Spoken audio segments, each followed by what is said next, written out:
Depuis la nuit des temps, l'humanité scrute le ciel, les yeux rivés sur des astres lointains. L'univers a toujours été un objet de fascination pour l'homme, son immensité a fait naître des mythes et des légendes au sein des premières civilisations. Les Égyptiens, les Grecs, les Romains, tous regardaient le ciel avec curiosité et appréhension. Ainsi sont nées des divinités qui pendant des siècles ont été adorées.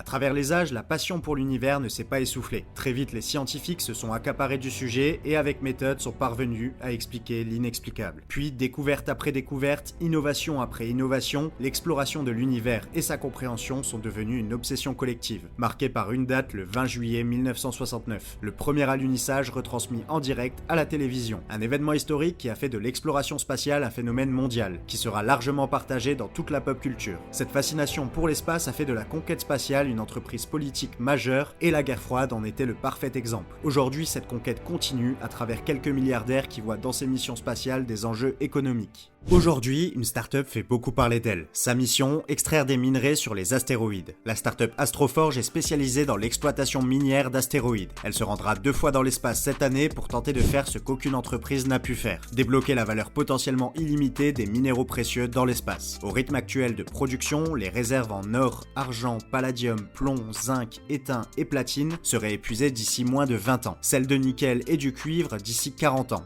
Et de fer d'ici 80 ans. Voilà pourquoi depuis 2010, des hommes d'affaires s'affichent en mineurs de l'espace et projettent d'exploiter ces pépites volantes. La conquête spatiale a entraîné des découvertes remarquables dans de nombreux domaines. On peut citer les GPS, les satellites et le perfectionnement de nos téléphones et ordinateurs. Mais elle fait également polémique au niveau environnemental, éthique et géopolitique. Récemment, Bill Gates a exposé son point de vue dans une interview avec BBC News. Elon Musk ferait mieux d'investir son argent dans la vaccination plutôt que dans un voyage sur Mars. L'homme a toujours souhaité explorer de nouveaux horizons. Au fil des années et du développement des technologies spatiales, les scientifiques innovent pour aller plus loin et comprendre davantage l'espace qui nous entoure. Et quand ces technologies n'existaient pas, les hommes avaient déjà les yeux rivés vers le ciel. Cette quête de l'espace a débuté au milieu du XXe siècle avec une succession d'événements marquants parmi lesquels on peut noter le lancement de Sputnik, le premier satellite artificiel de la Terre lancé par l'URSS en 1957. Cet événement marque le début d'une véritable course à l'espace au cours de laquelle les États-Unis et l'URSS se livrent bataille sur fond de guerre froide. En 1969, les Américains envoient le premier homme sur la Lune. Une prouesse technologique certes, mais surtout un argument de propagande majeur. En effet, l'alunissage d'Armstrong est retransmis en direct à la télévision dans le monde entier, laissant à jamais gravé dans l'imaginaire collectif l'image du drapeau américain planté sur la surface de la Lune. Depuis le début de cette course à l'espace, la conquête spatiale n'a jamais cessé. Elle est toujours au cœur des revendications économiques et géopolitiques. À l'époque de la guerre froide, la conquête spatiale était une véritable arme idéologique. Et même si l'URSS chute en 1991, la fin de la guerre froide est bien loin de mettre un terme à la conquête spatiale. En 1988, les États-Unis construisent l'ISS et les autres pays comme la Chine ou l'Inde développent également leur propre programme spatial. Si l'Amérique entend dominer la conquête spatiale, notamment en plantant son drapeau sur la Lune, la conquête pose des questions juridiques à l'échelle internationale. Cette course à l'espace avait été anticipée dès 1959, avec la constitution d'un organe spécifique, le Comité pour l'utilisation pacifique de l'espace. S'ensuit en 1963 l'adoption de principes fondamentaux relatifs à ce nouveau domaine par l'ONU. L'espace est ainsi considéré comme un bien commun appartenant à l'humanité et ne peut nullement être l'objet d'une quelconque appropriation. Un passage de l'histoire que semblent occulter les milliardaires qui sont en train de lancer une course à l'espace 2.0. Si au début, les ambitions et les projets d'Elon Musk, Jeff Bezos et Richard Branson n'étaient pas pris au sérieux, ces milliardaires ont néanmoins réussi à s'affirmer dans la course à l'espace. Alors que Musk envisage de transporter des humains sur Mars, Bezos et Branson souhaitent développer le tourisme spatial. Ces géants de la tech dépensent des milliards de dollars pour financer l'exploration spatiale, à l'heure où les agences nationales comme la NASA ont des budgets de moins en moins importants. Jeff Bezos crée Blue Origin en 2000 et il investit des sommes astronomiques dans sa société grâce à la vente d'actions d'Amazon. Le budget pour financer son projet s'élèverait ainsi à plus de 200 milliards de dollars. De son côté, Elon Musk fonde SpaceX en 2002, avec pour objectif de créer ses propres fusées réutilisables. Le lancement de satellites de télécommunications en orbite autour de la Terre permet aux milliardaires de financer des projets spatiaux encore plus ambitieux. Les milliardaires sont prêts à dépenser des sommes colossales pour gagner cette course à l'espace. Il semblerait que ce soit Richard Branson qui l'ait emporté en ce qui concerne le tourisme spatial, en réalisant le premier voyage le 11 juillet 2021, coût du billet 200 000 €. Dans la foulée, Jeff Bezos décolle le 20 juillet à bord du New Shepard avec son frère, un inconnu et une américaine de 82 ans. Cette nouvelle course à l'espace insufflée par des milliardaires toujours plus gourmands pose des questions éthiques majeures. C'est dans cet nouvel écosystème que l'on qualifie de New Space qu'Astroforge a vu le jour. La start-up fondée par deux anciens stagiaires de la NASA a levé pas moins de 13 millions de dollars en mai 2022. Astroforge a été accompagné par l'incubateur Y Combinator, célèbre pour avoir lancé des projets tels que Airbnb, Stripe, Coinbase ou encore OpenSea. Son objectif, extraire des métaux rares et précieux des astéroïdes pour revendre ses ressources spatiales sur la Terre. Et c'est SpaceX qui déploie le premier test d'Astroforge pour le mois d'avril. La start-up souhaiterait mettre en place une mini-raffinerie dans l'espace nécessitant 2 vols pour vérifier si la roche est exploitable, puis mettre en place la raffinerie. Le vaisseau spatial de 100 kg s'aventurera jusqu'à l'astéroïde ciblé que l'entreprise ne révèle pas encore et qu'elle annoncera peut-être après l'exploitation minière. L'entrée de la start-up dans l'industrie spatiale fait suite à l'échec de deux autres sociétés, Planetary Resources et Deep Space Industries, qui se sont constituées il y a une dizaine d'années dans le but d'exploiter les astéroïdes, mais qui ont connu des difficultés financières et ont donc finalement été rachetées et orientées vers d'autres projets. Fort de son ascension avec SpaceX, Astroforge sera en mesure de se rendre dans l'espace à moindre coût, là où ses deux prédécesseurs ont échoué. L'objectif principal d'Astroforge est de faire baisser le coût de l'extraction des métaux à 50 $ l'once, contre 975 $ actuellement, en tirant parti de la plus forte concentration de ces métaux sur les astéroïdes. En effet, les scientifiques pensent que la concentration des Platinum Group Metal est 20 fois plus importante dans les astéroïdes que dans les mines les plus productives sur Terre. D'ailleurs, le PDG d'Astroforge déclare « Avec un approvisionnement limité en métaux précieux sur Terre, nous n'avons pas d'autre choix que de nous tourner vers l'espace lointain pour trouver des matériaux rentables et durables.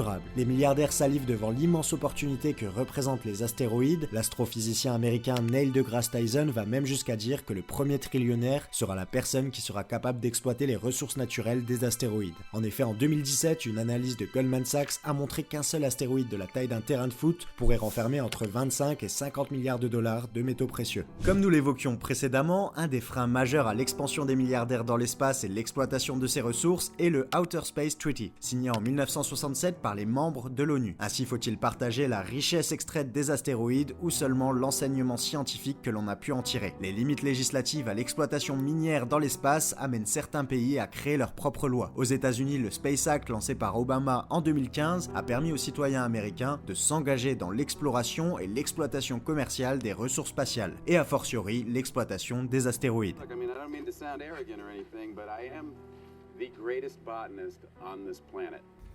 Oh, one big bonus to this communication with NASA again is the email. I'm getting them again. Big data dumps like when I was on the Hermes. I even got one from the president. The coolest one I got was from University of Chicago, my alma mater. They say that once you grow crops somewhere, you've officially colonized it. So, technically, I colonized Mars. In your face, Neil Armstrong. D'autres pays comme le Luxembourg, le Japon ou les Émirats Arabes Unis ont également établi leurs propres lois. Néanmoins, ce flou juridique international dissuade les investisseurs de se lancer dans des projets faramineux de minage sans avoir de cadre juridique stable. Autre ombre au tableau, les astéroïdes eux-mêmes. En effet, il est difficile de mettre la main sur le bon astéroïde et d'identifier ses ressources potentielles. Il reste aujourd'hui beaucoup d'inconnus. Et finalement, c'est un peu le principe du gain au loto, la probabilité de trouver un astéroïde métallique exploitable demeure très faible, même si leur nombre est très grand. Cette catégorie ne représenterait que 8% de l'ensemble des astéroïdes environ. La question du New Space reste épineuse à l'heure où les enjeux climatiques et écologiques de notre planète sont plus que jamais primordiaux. Aux premières heures de la conquête spatiale, les projets semblaient coïncider avec les préoccupations écologiques. Les premières images rapportées par les astronautes rendent compte de la beauté de notre planète, de sa fragilité et de l'importance de la protéger. C'est notamment suite au lancement d'Apollo 8 en 1968 que plusieurs ONG sont apparues, dont Greenpeace en 1971 et les Amis de la Terre en 1969. En ce sens, l'exploration de l'espace a rapidement permis de prendre la pleine mesure de l'urgence climatique, en montrant les répercussions néfastes que l'homme peut avoir sur la planète. Mais aujourd'hui, l'exploration spatiale s'industrialise et génère une pollution importante. Pour un seul vol d'une dizaine de minutes, 80 tonnes d'équivalent CO2 sont émises dans l'atmosphère, soit 6 fois la quantité de CO2 émise par un Français en un an. À ceci, on peut ajouter les émissions indirectes comme la construction de fusées, les infrastructures de lancement et bien sûr les déchets spatiaux. Paradoxalement, le New Space tel que les milliardaires le conçoivent aujourd'hui répond davantage à un souci de rentabilité économique plutôt que des préoccupations écologiques. This comet hurtling towards us from deep space actually contains at least $32 trillion of these critical materials, critical to technology. I'm sorry, is that why you aborted this entire mission? Is because you're trying to mine the comet Dr. for Mindy, rare I think we minerals? should hold. Les lois internationales édictées sur le sujet restent floues, et peut-être est-ce l'opportunité d'y introduire une dimension écologique qui permettrait d'encadrer ces entreprises à but lucratif. Introduire une dimension de responsabilité à la conquête spatiale pourrait permettre d'en faire une ambition collective au service du bien commun. En ce sens, certains universitaires réfléchissent déjà à une éthique de l'espace. Nous avons vu les difficultés de légiférer sur l'espace et de désigner une entité de régulation commune. On s'aperçoit rapidement que les problématiques éthiques liées à l'espace ne sont pas différentes de celles que nous rencontrons sur Terre. Colonisation, pression économique, droit du sol, exploitation des ressources, inégalités, guerre. Le temps de la législation est long, mais la prise de conscience peut être rapide. En effet, l'histoire nous a appris que le progrès et l'innovation font partie de l'homme. Néanmoins, force est de constater que cette dynamique de croissance constante nous a conduit à des conséquences écologiques et sociales dramatiques. Le philosophe Jacques Ellul propose un élément de réponse à travers une éthique de non-puissance. Selon lui, le stade suprême du progrès est de refuser le progrès lui-même, ou du moins de le questionner. Il évoque le concept d'une technique autosuffisante et autonome qui ne répond plus aux préoccupations et aux besoins humains, mais qui réfléchit par elle-même. En ce sens, il explique que ce n'est pas parce que l'on peut aller coloniser l'espace qu'on doit le faire. Il s'agit de questionner le progrès afin de se le réaccaparer. Est-il nécessaire d'aller dans l'espace miner des astéroïdes afin de construire de nouveaux iPhones? N'est-il pas plus opportun de revoir nos modes de consommation et de production afin d'épouser les enjeux environnementaux auxquels nous faisons face? Qui pour réguler la frénésie des milliardaires? Qui aura le privilège de se rendre dans l'espace? L'espace est un lieu fascinant, il ne s'agit pas d'en détourner le regard, mais peut-être seulement de l'observer d'une autre façon.